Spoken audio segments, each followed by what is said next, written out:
In this tutorial, I'm going to show you how you can install Codex in VS Code. So first of all, just open your VS Code and here you can see extension option. Click here extension and here we're going to search for Codex. Once you search for Codex, it will show you a lot of option here and here you can see OpenAI.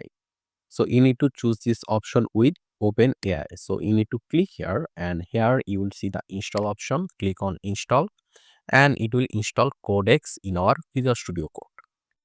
And there you can see it is done. So right now we can just close this and let me just go to my file option and here you can see we have Codex option over here which is showing. So we need to click on this and once you click on this it will tell you to sign in with ChatGPT.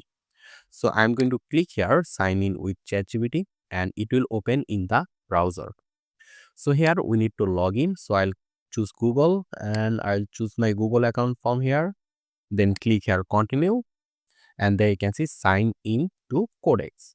So right now we can just close this and here you can see currently we are signed in and here we have a chat box and here it is showing us what Codex can do. So I'm just going to click here next and it's done. So here whatever you want to write or whatever you want to make you can just tell it over here, but the thing is I on the chat box on the right side. So for it what we can do is that I can just right click here and here you can see move to option and I'm going to click here secondary sidebar. If I now just click here, there you can see it move to this location.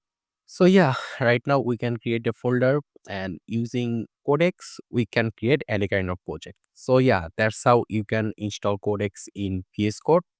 I hope this was useful. Make sure to subscribe and I hope to see you in the future tutorials.